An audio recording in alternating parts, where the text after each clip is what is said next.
Okay, what we're going to make tonight is a simple spinach basil pesto.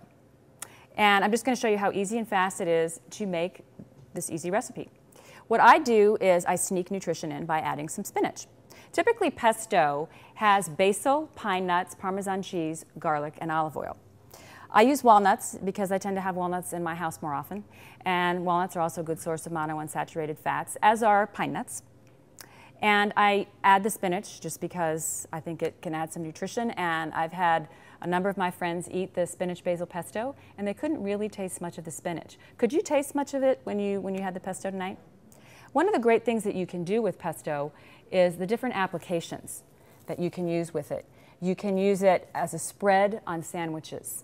You can use it as a topping on meats, seafood, game, even with tofu. Most of us know it as pesto sauce on pasta or pizza sauce. You can also, what I like to do if I'm having company over in a pinch, I will freeze pesto. You can freeze it either in a glass container, a plastic container. You can freeze it in individual ice cubes. Pop out a few, heat them up, spread it on a flour tortilla, sprinkle a little Parmesan or Romano cheese or Asiago, and maybe add a little red pepper or sun-dried tomato for some color. Pop it in the oven for 5 to 7 minutes.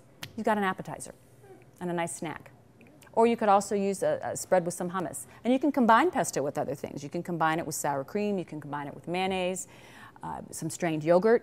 It's got all kinds of versatility that you can use. And it's also healthy for you. It tends to be rich. So what I have in here now is some garlic, and I'm going to mince it up rather than chop it up. And then what I'm going to do is add some walnuts, 1/4 cup of walnuts, about 3/4 cup of grated Parmesan cheese. And I like to freshly grate mine because it just has a fresher flavor than the prepackaged, but you can use that as well. Just turn this on for a few minutes.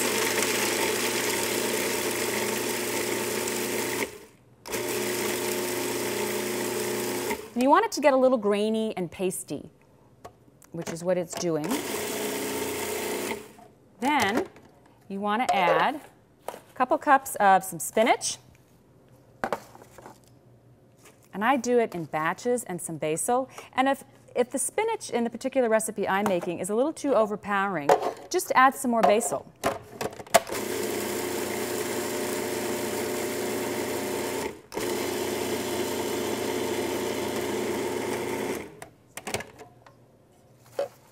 Just add a little bit more.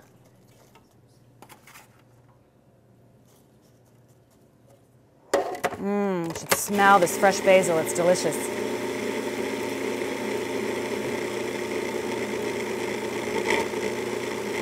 Okay, we've got a little bit of a paste.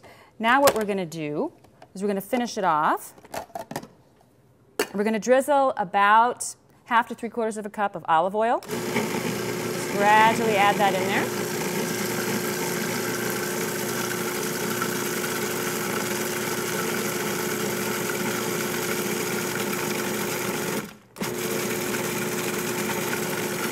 Like so. Then I like to season my pesto after I make it. The reason is you'll find that different Parmesan cheeses have different flavor profiles, depending on where you get them. You can also experiment and use different cheeses. You can use a blend of Asiago, Romano, Parmesan Romano,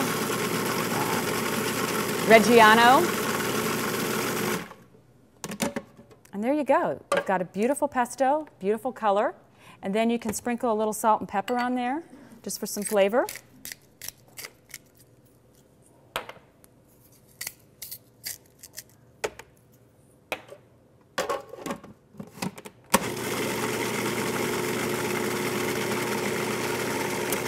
And let me get my spoon and I'll taste it. But everybody's got a different taste preference too. I'm not a big salty person, but some people like a little more salt. Tastes good to me.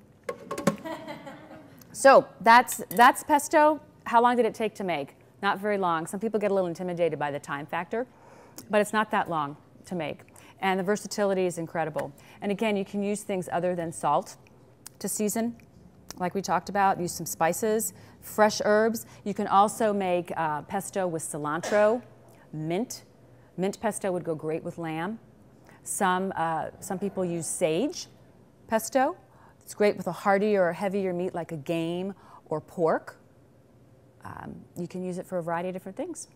So happy holidays, enjoy, be healthy, and thank you for coming. Okay.